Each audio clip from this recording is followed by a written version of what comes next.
Senator Roger Wicker is a Republican representing the state of Mississippi, and he joins us tonight. Senator, thanks for coming on.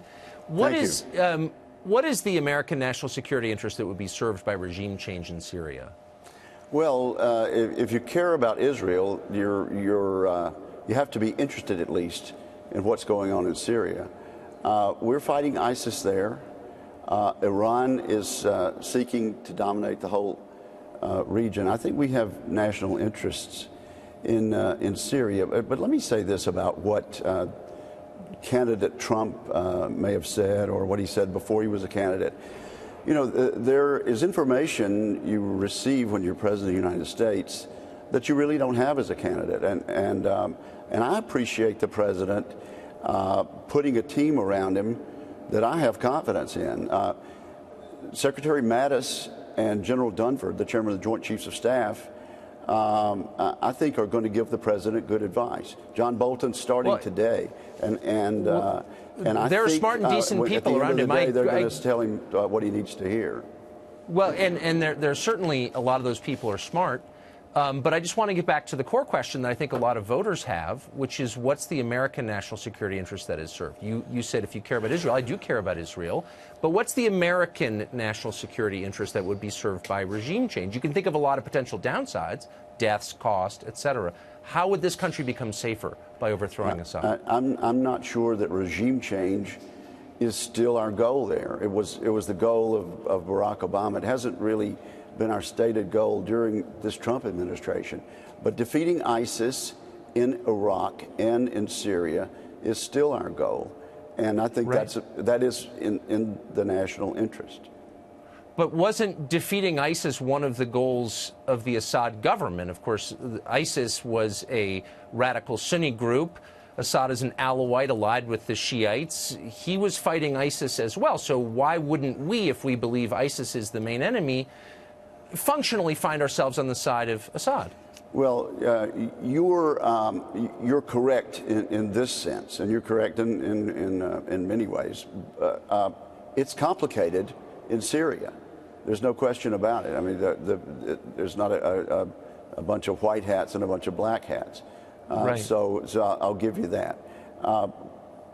We are, and we're not in the business of regime change, so I would challenge that. But it is within our national interest to make sure ISIS is defeated, and we've almost got the job done. I just think it would be a mistake to pull away at this point. I'm very interested in the questions you're asking about whether this is some sort of a hoax or whether this poison gas attack really didn't happen, was done by someone else. Well, I'm not suggesting that. That's a question that Mr. Putin is asking, and he has a right to ask it, and so do you. I find myself on the I'm not other sure side I understand the of that implication. I'm not sure I understand the implication of adding Putin to that equation. That he's asking. I'm just saying it's a question that's not relevant. Slow down, Senator. That's not relevant to why I asked the question, and I hope you're not trying to impugn my motive by tying me to Putin, as so many on the left do. Let me ask again. We were told a year ago that the sarin gas attack in Syria was committed by regime forces, by Assad's regime. We learned 2 months ago that we don't really know that we were lied to about that. I would think as a U.S. Senator, you would have an interest in getting to the truth, because the truth matters, doesn't it? I think it's perfectly fine for someone in a position like you to ask that question. Why aren't you asking the question? I'm convinced. Well, I've been listening to a lot over the last year, and for my purposes, I'm convinced that Bashar Assad was very much involved in the attack a year ago.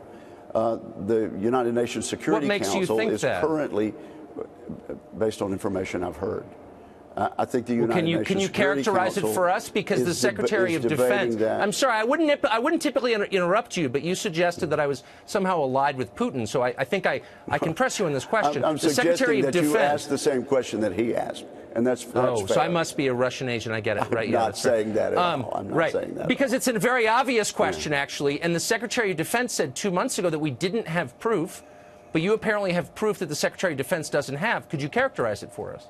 No. I'm not going to get into that further. Okay. So are you satisfied that we know for a fact that the Assad regime, acting against its own strategic interests, was behind the chlorine gas attack this weekend? And as I was about to say, Tucker, the UN Security Council is looking at that very issue right now.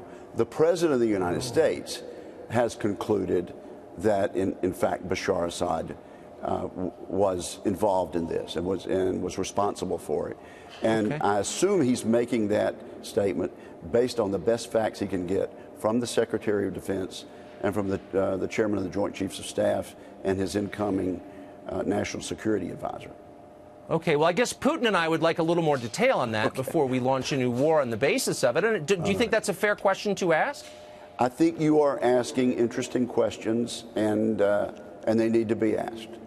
Okay. Where I come down is that we have a strategic interest there, and it doesn't make sense for us to leave without getting the job done. I would be results-based in Syria rather than timeline-based. Okay. Well, that was revealing. Thank you, Senator. I appreciate it.